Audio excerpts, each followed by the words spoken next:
do this receipts first and keep it simple. When a crisis breaks in the Middle East, people rush to the biggest word they can find: war, world war, the end of oil.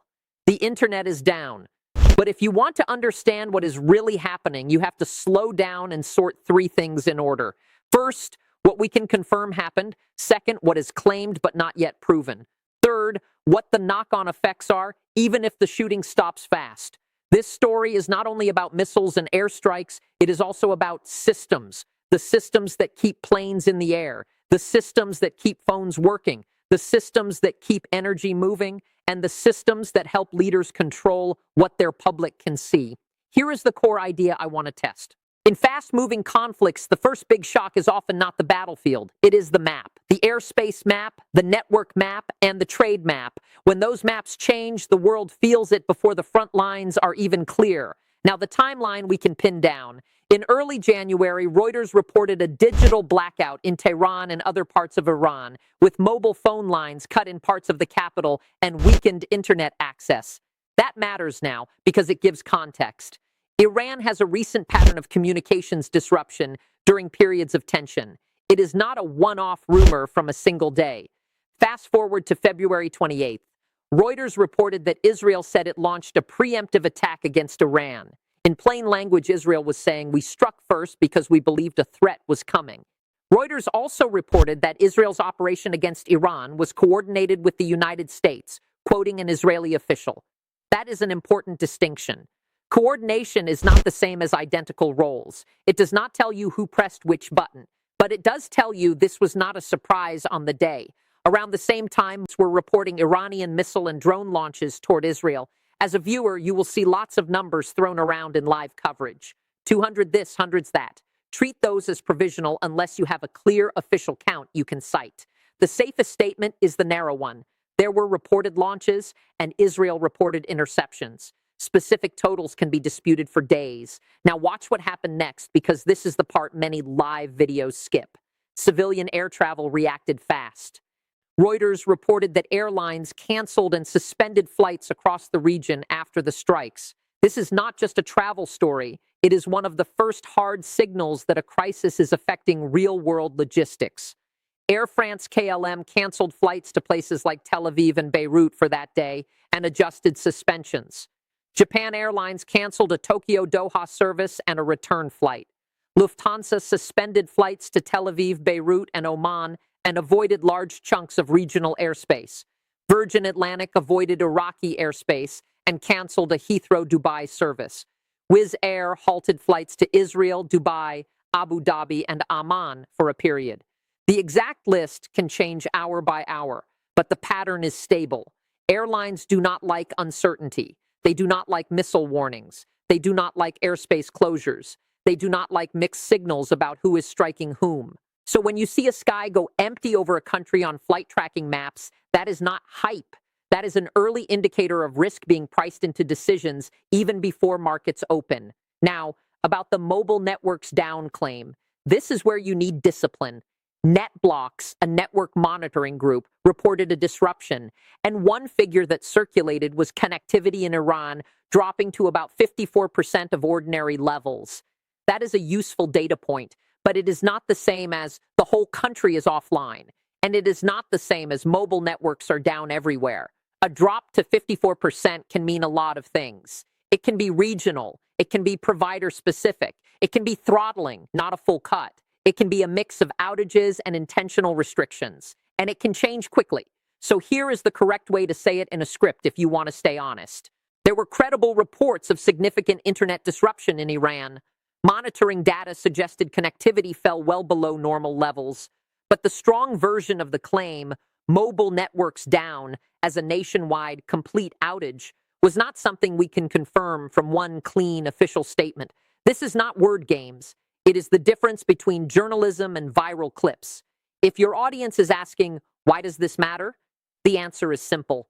When networks go dark, three things happen at once. Families cannot reach each other. Businesses cannot operate normally, and the outside world cannot verify what is happening on the ground. A communications disruption does not prove an attack. It does not prove a cover-up, but it does raise the cost of getting the truth. Now step back. What does the world do when this sort of escalation hits? It tries to measure the risk, not only the risk of more strikes, the risk of spillover. Spillover can mean a wider regional exchange of fire. It can mean proxy groups acting. It can mean cyber activity. It can mean shipping risk. It can mean oil supply fear. It can mean border closures. And it can mean panic narratives, even when the facts are still thin. One of the most common reactions in this type of moment is a rush to talk about oil. You will hear confident claims like oil will spike or this will crash the global economy. In reality, early market moves can be noisy, and by the time you see a headline about a price jump, the move may already be fading. So instead of predicting the price, focus on the mechanism. The mechanism is the risk premium. When traders and insurers believe the chance of disruption is rising, they price that in, even if nothing is disrupted yet, and governments react too. Reuters reported that OPEC Plus may consider a larger oil output boost after the Iran strike, with sources citing a possible increase and referencing a baseline planned increase of 137,000 barrels per day for April. Notice what that is and what it is not. It is not a public guarantee. It is not an official vote result. It is sources say. That is still useful, but it should be framed as a signal, not a certainty. The signal is decision makers are thinking about stabilizing supply expectations if the region looks less predictable. Now let's talk about the word war, because competitor live videos love that word. Calling it a war can be emotionally true to people living through it. But legally and analytically, war is not a switch that flips because a live stream title says so. A better approach is to use precise language.